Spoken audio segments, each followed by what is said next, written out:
Low-level speeding is a massive issue in our community, and that's mainly because of the large amount of drivers that are travelling just a small amount over the speed limit. I mean, for every 5 k's over the speed limit we're travelling, we're doubling our risk of being involved in a crash. So as a community, if we can reduce the overall speed of cars on the road, we can also reduce the road toll.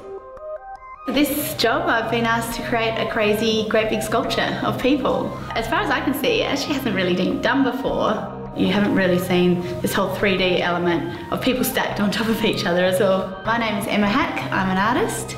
I specifically work with body art and photography. Well, I'm most well known for my work with Florence Broadhurst Wallpapers, where I body paint my models into backgrounds. And then also, of course, the Gautier video clip, somebody that I used to know. I guess that's probably my most famous piece of work. When I first heard of the concept, I thought it was a great idea, and it was a great way to I guess, creatively show every one of us are part of the issue, and we all have a role to play in reducing our road toll, and to do it with someone of Emma Hack's calibre was fantastic. It was a very big project. I wasn't just taking a photo of one thing, I was taking a photo of 17 people in the shape of a car and having them body painted to look like a crashed car. So the magnitude of the operation was quite big. I sketched on the actual drawing of the car to see bodies, like the side mirror would be a head, and the tyres were obviously people rolled up. Once I sort of started sketching those people on top of the drawing, everything else sort of just piled up and sort of made sense.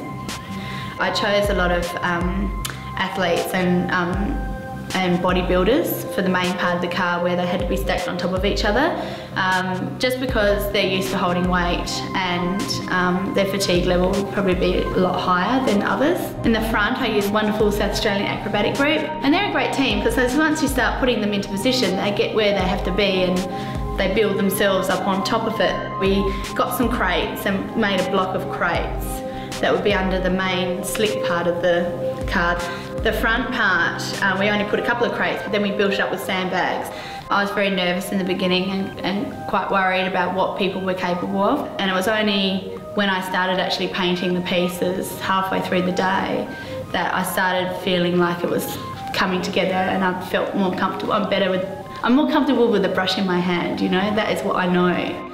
There's about, I think, 4 layers of paint, where you go, okay, this is base, okay, then let's refine the base. And now let's do the detail, and then let's refine that detail. So, you know, you can keep on going with body paint. That's the thing, like, you know, I could have done 5 or 6 layers, but it was just at that point where you've got fatigue and issues like that happening as well. You've got to consider how much further can I actually push people, and are they going to be able to give me this if I do push them further? Well, I think the final image has turned out really well. I think it's been recognised for both its artistic expression and also the way it's displaying the fact that as a community we'll have a role to play in reducing and keeping our road toll down. I'm really proud of my team and all the models. We did it, you know, it's not just about me, it's about everybody else that makes that happen. It was an amazing process. It's just something it's great to be a part of, and when you look back, it's quite magnificent of what Emma was able to pull off and the talent was able to do for so long.